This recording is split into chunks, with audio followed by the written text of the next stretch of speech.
Chào mừng mọi người đã đến với podcast Viết cho em, nơi chuyên chia sẻ về những kiến thức cũng như kinh nghiệm xoay xung quanh chủ đề tình yêu và cuộc sống thông qua những lá thư. Trước khi bắt đầu lá thư ngày hôm nay, mình có một câu hỏi muốn dành cho các bạn. Đã bao giờ các bạn tự hỏi tại sao chẳng có ai lắng nghe tôi hay không? Lắng nghe, một công việc tưởng chừng như đơn giản nhưng lại vô cùng khó khăn. Trong sâu thẳm, ai trong chúng ta cũng khao khát được chia sẻ và được thấu hiểu. Nhưng đôi khi lại cảm thấy thế giới dường như quá ồn ào để lắng nghe chúng ta. Vậy rốt cuộc đâu là nguyên nhân khiến chúng ta cảm thấy cô đơn ngay cả khi chúng ta đang nói? Để có được câu trả lời, podcast Viết cho em xin mời các bạn cùng lắng nghe những lời tâm sự của một bạn có tên là Đạt Vũ qua lá thư mang tên Chẳng ai lắng nghe tôi. Nào, không để các bạn phải đợi lâu thêm nữa, chúng ta cùng bắt đầu ngay luôn nhé.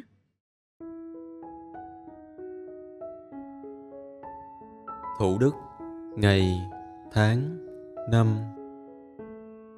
Trong thời đại số, nơi mà mọi người quay vòng trong mớ dữ liệu, thông tin một cách điên cuồng với nhịp điệu chóng mặt này, chỉ cần lơ đãng một tí thôi thì kiến thức của chúng ta trở nên lỗi thời rồi. Sáng sớm mở mắt, làm vệ sinh cá nhân, rồi lao đầu vào laptop để làm việc. Thậm chí đôi khi còn quên cả uống cà phê và ăn sáng nữa cơ. Thì còn đâu thời gian và tâm trí để lắng nghe tiếng chim hót trên cây cao, ngắm những bông hoa dại trên đường, và hơn hết, lắng nghe và thấu hiểu tiếng nói của chính bản thân mình. Đối với tôi, điều quan trọng nhất là lắng nghe và thấu hiểu. Nếu không có, tôi sẽ trắng tay. Về lâu dài tôi cũng chẳng cảm thấy hạnh phúc. Đáng buồn thay, ta sống trong một xã hội nơi mà người ta tranh nhau thể hiện, tranh nhau nói nhiều hơn. Vậy thì ai sẽ lắng nghe, ai sẽ thấu hiểu người khác? Có bao giờ bạn tâm sự với bạn bè để rồi kết luận một cách chóng vánh rằng chẳng ai lắng nghe tôi? Tôi tham gia nhiều cuộc trò chuyện ở nơi vỉa hè, quán cà phê, nơi trường học, công sở, thì quan sát và nhận thấy đa phần cuộc trò chuyện sẽ như thế này này. Bạn ơi, dạo này tôi suy quá. Sao vậy? Tôi cảm thấy áp lực lắm. Tại sao cuộc sống cứ xoay vòng ấy à? Hồi nhỏ thì đi học, cố học để sau này có việc làm. Khi đi làm rồi thì công việc, đóng giấy tờ nó cứ vồ lấy tôi ấy. Đi làm để làm gì? Để ngày nghỉ tôi được tận hưởng thành quả. Tận hưởng để làm gì? Để tôi đi làm. Bạn thấy không? Nó cứ xoay vòng và chả có hồi kết ấy. Ôi, tôi thấy có vấn đề gì đâu. Tôi còn bận hơn các bạn đây nè. Tôi có vợ con á, sáng chưa kịp ăn sáng đã lo cho con cái, rồi đi làm. Tối về lại đi chợ, nấu đồ ăn, rửa chén, chăm vợ chăm con. Vậy là hết một ngày rồi đó. Tôi thấy độc thân như bạn còn sướng chán ấy chứ. Tôi muốn như vậy còn không được đây nè. Ta dễ dàng nhận thấy cuộc trò chuyện nó sẽ có mô típ thế này. Mở đầu bằng lời tâm sự, sau đó sẽ kết thúc bằng sự phản bác của người khác. Bạn khổ, tôi khổ gấp trăm bạn. Bạn than cái gì? Chẳng có sự đồng cảm, sự đồng điệu trong tâm hồn nào ở đây. Trong câu chuyện trên, tối về nhà, khả năng cao A sẽ nằm vắt tay lên trán và suy nghĩ sự đời. Đáng lý ra mình không nên nói những điều đó mới phải chứ. Những cuộc trò chuyện như vậy xảy ra rất nhiều. Người tối về suy nghĩ như A cũng không ít. Tôi cũng thế thôi. Nhiều đêm tôi tự hỏi bản thân, không ai lắng nghe tôi, là do bản thân tôi hay là do người khác? Trước khi đi tiếp, có thể bạn đã hoặc là đang thắc mắc, tôi không cần ai lắng nghe và tâm sự cũng được mà. Cho dù có ra sao đi nữa, thì đó vẫn là nhu cầu không thể thiếu của con người. Tôi có thể giải thích vài lý do. Lý do đầu tiên là về sự xác nhận và công nhận. Theo Carl Rogers, một nhà tâm lý học phát triển nhân văn nổi tiếng, mọi người có nhu cầu để được công nhận và xác nhận. Khi ai đó lắng nghe và thấu hiểu chúng ta, điều đó giúp chúng ta cảm thấy tồn tại và giá trị của bản thân được công nhận. Tôi vẫn còn nhớ như in lần đầu tôi lấy hết dũng khí, cầm mic và thuyết trình trước giảng đường đại học cả trăm sinh viên. Không đáng sợ như những gì trong đầu tôi hình dung, nhưng vượt qua cả lòng mong đợi của tôi. Mọi người nhìn tôi, lắng nghe, họ bật cười và vỗ tay tán thưởng trước câu đùa của tôi. Cảm giác thật tuyệt vời. Mọi người cho tôi cảm nhận được sự công nhận và tồn tại của bản thân. Tôi hạnh phúc. Còn bạn có nhớ những lần được người khác công nhận không? Cảm giác thế nào? Nói cho tôi biết với nhé. Tôi sẽ lắng nghe bạn.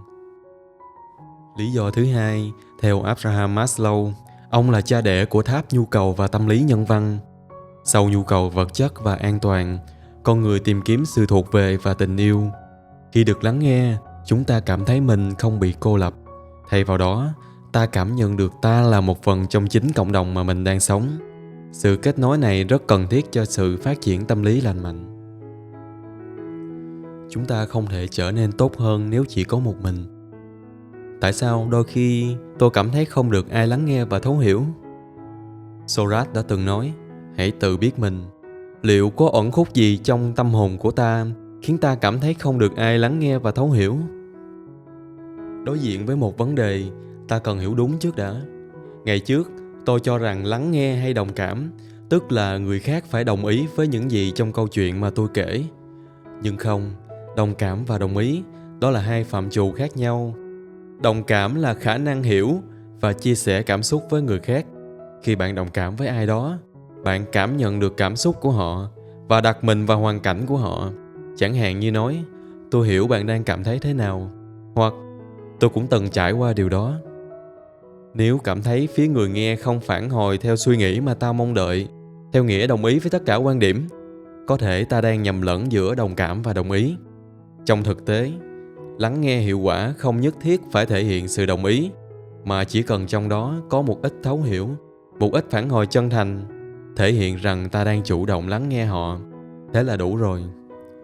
Đối với những người thiên về thực tế, có nhiều kinh nghiệm trong cuộc sống, nếu tôi tâm sự với họ, điều đầu tiên họ đối chiếu sẽ là thực tế khách quan, không có cảm xúc, không bênh vực ai cả. Nếu có cho lời khuyên để tôi tốt hơn, thì cũng chỉ đứng ở phe trung lập mà thôi. Vì thế nên đừng vội đánh giá rằng họ không thấu hiểu được chúng ta nhé. Tiếp theo, đó là kỳ vọng về sự hiểu biết. Tôi hay lầm tưởng rằng chỉ cần nói sơ lược vấn đề một ít thôi, không giải thích chi tiết, người kia vẫn sẽ hiểu được. Điều này hoàn toàn không xảy ra. Ta có thể bắt gặp trường hợp kỳ vọng quá cao về sự hiểu biết, tập trung chủ yếu trong các cặp đôi đang yêu nhau. Họ nghĩ đã trải qua nhiều chuyện rồi, người đó đã lớn rồi mà, nên không cần nói cụ thể vẫn có thể hiểu được. Sau đó càng nhiều vấn đề phát sinh, như nước trong ao bị tù động và không có lối thoát. Tôi nói như vậy rồi, người ta phải hiểu được chứ. Sao lại có người ngốc đến nỗi không hiểu được ý đó? Đó là câu thường xuyên xuất hiện. Ta nên thông cảm rằng con người không phải thần thánh, không toàn năng. Đoán được những hành động và suy nghĩ của người khác thông qua những thông tin đã có từ trước, nó lại phụ thuộc vào năng lực của mỗi người.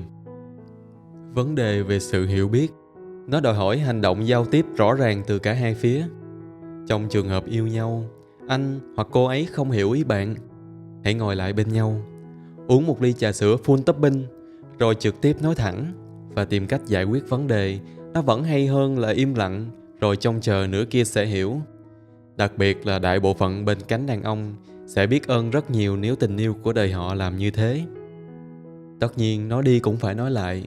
Nếu lúc nào bạn cũng phải nhắc nhở anh ta, như thể anh ta là một chú lùn thiêng liêng, thì vấn đề này nằm ở phía anh chàng đó thiếu tinh tế rồi. Phần thứ hai trong sự kỳ vọng, đó là về sự chú ý tuyệt đối. Khi ta mong đợi rằng người khác sẽ dành toàn bộ sự chú ý và thời gian mỗi khi ta cần, điều này có thể tạo ra sự thất vọng nếu họ không đáp ứng được điều kiện đó. Việc đòi hỏi sự chú ý liên tục trong một khoảng thời gian dài đối với con người là không thể. Bạn có muốn yêu thương một người dành cho bạn 100% thời gian mà người ấy có? Bất kể sáng trưa hay lúc chiều tối muộn, lúc nào cũng bám dính lấy bạn, như thể bạn đang nuôi một chú cún. Không thể nhận xét đúng hay sai cho câu trả lời ấy, nhưng riêng đối với cá nhân tôi, không có sự cuốn hút. Tôi thấy như thế chỉ là một người rảnh rỗi và không có cơ hội phát triển. Vấn đề nan giải, phức tạp liên quan đến cách chúng ta hiểu và quản lý kỳ vọng trong các mối quan hệ. Nếu có cơ hội, tôi cũng muốn thảo luận với các bạn về điều này trong một bài viết khác. Bản thân chúng ta mới đáng để chúng ta phải kỳ vọng. Hãy kỳ vọng đúng. Trời mưa bong bóng phập phồng, lòng tôi bỗng nở nụ hồng trong tim. Một cô bé với dáng người nhỏ nhắn và dễ thương xuất hiện trong độ tuổi đôi mươi của tôi. Nhưng trái ngược với ngoại hình là tuổi thơ thiếu vắng của em. Từ khi cha mẹ đi làm xa, em dọn dẹp phòng chứa đồ chật hẹp ở phía trước, rồi sống ở đấy. Bạn sẽ ngạc nhiên đúng không? Tại sao căn nhà rộng vậy lại không ở? Em làm thế vì muốn bỏ lại sự cô đơn của em trong ngôi nhà rộng rãi nhưng trống trải đó. Ở nguyên căn thì cô đơn lắm. Khi hạt giống tình yêu cảm thấy chật hẹp cho khu vườn tình bạn, chúng tôi thay nó bằng một mảnh vườn khác rộng lớn hơn. Tôi biết em có vấn đề về tâm lý và muốn giúp em, nhưng càng yêu lâu, tôi dần nhận thấy phức tạp hơn so với suy nghĩ và năng lực của tôi. Em bị rối loạn nhân cách ranh giới và sợ bị người khác bỏ rơi, thỉnh thoảng thể hiện mong muốn chiếm hữu quá mức. Trong nhiều vấn đề, hay giấu và không nói sự thật. Nguyên nhân sâu xa là vì em tâm sự rằng nếu nói sự thật, tôi sẽ ghét bỏ em, sẽ rời xa em. Chuyện trong quá khứ lại xảy ra một lần nữa. Còn phần tôi, một chàng trai vô tâm, trong đầu chỉ có những đường thẳng, chỉ biết hỏi thăm vài câu rồi chờ đợi. Lúc ấy tôi nghĩ đó là cách tốt nhất rồi. Mình sẽ chờ ở đây, cho em khoảng không gian một mình. Sau đó mặc dù tình cảm vẫn còn, nhưng chúng tôi dần xa nhau. Cả hai cũng đều biết trước điều đó. Tôi nghĩ rằng tôi có thể giúp em, nhưng tôi ảo tưởng về năng lực của mình. Đối với những trường hợp như câu chuyện tôi vừa kể trên, lời khuyên từ chuyên gia, bác sĩ tâm lý có lẽ là lựa chọn tốt nhất và phù hợp nhất. Nếu bạn có một người bạn bị tâm lý như thế, hy vọng bạn sẽ thông cảm và kiên nhẫn hơn. Họ cần bạn hơn bạn nghĩ đấy. Liệt kê các yếu tố tâm lý nhưng không nói đến kỹ năng cá nhân thì thật là một bài viết thiếu sót. Liệu có khi nào người khác không thể lắng nghe tôi là do tôi không thể nói ra được suy nghĩ của mình sao cho đủ để người khác hiểu? Hoặc là do tôi trình bày kém? Đơn giản ha, và có khả năng xảy ra lắm. Có một thời điểm tôi rất ít nói vì không thể nói được những suy nghĩ trong đầu. Nó là hàng trăm thứ mà tôi chẳng biết nó là gì. Một khi bắt đầu thì nó không còn là dòng sông suy nghĩ chảy êm đềm nữa, nhưng nó lại như hình chôn ốc, cuốn lấy tôi một cách không thể kiểm soát và không thể dừng lại. Có hôm tôi thức trắng và đến trường, mặc dù đã lên giường từ lúc 9 giờ tối. Tôi cố bắt lấy nó, để sử dụng nó, để nói nó ra, hoặc ít nhất là miêu tả, để người khác có thể giúp đỡ tôi qua cơn khủng hoảng suy nghĩ này. Nhưng nó lại như đám mây, tôi quơ tay và nó lại tan ra không thể bắt được. Vậy làm sao để thoát khỏi? Đó lại là một bài toán khó liên quan đến việc kiểm soát và điều hướng suy nghĩ. Tôi sẽ đề cập nó trong những video sau nhé. Kỹ năng tiếp theo tôi nhận thấy là kỹ năng lắng nghe người khác. Nếu bạn muốn nói tốt, hãy quan sát và lắng nghe người khác. Một trong những vấn đề ít được chú ý đến nhưng nó xảy ra thường xuyên. Tôi không đề cập đến việc nếu bạn lắng nghe thì người khác sẽ lắng nghe bạn. Đối với tôi, điều đó ít khi xảy ra trong thực tế. Nhưng khi tôi lắng nghe người khác, thì tôi có thêm khả năng đồng cảm, đặt mình vào vị trí của người khác, biết được những thứ gây khó chịu, quan sát và rút ra được nhiều kinh nghiệm cho bản thân. Bởi thế nên học song song cả hai kỹ năng, nói và lắng nghe. Đâu ai trên đời muốn nói chuyện với người chỉ chăm chăm vào bản thân thôi, đúng không? Khi cơn bão qua đi, bạn sẽ không nhớ bạn đã vượt qua như thế nào, bạn xoay sở để tồn tại ra sao.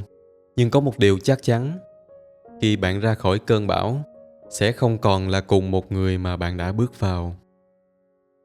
Nếu ví cuộc sống là một người đàn ông, thì hắn là một ông già khó khăn, mang đến cho mỗi người chúng ta những nỗi đau khổ riêng. Rồi đôi khi hắn còn cười trên những nỗi đau khổ ấy nữa chứ. Nhưng không sao đâu, tôi tin bạn là người can đảm. Bạn không chỉ vượt qua thôi đâu, mà trong quá trình ấy, bạn còn có thể nở một nụ cười trên nó nữa. Cảm ơn bạn Đạt Vũ, cảm ơn các bạn đã lắng nghe. Nếu các bạn thấy video này hay và hữu ích, thì còn chần chờ gì mà không để lại một like, share và comment ở phía dưới phần bình luận. Hãy follow kênh, nhấn theo dõi và nút chuông thông báo để nhận thông tin về những video sắp tới của chúng mình nhé.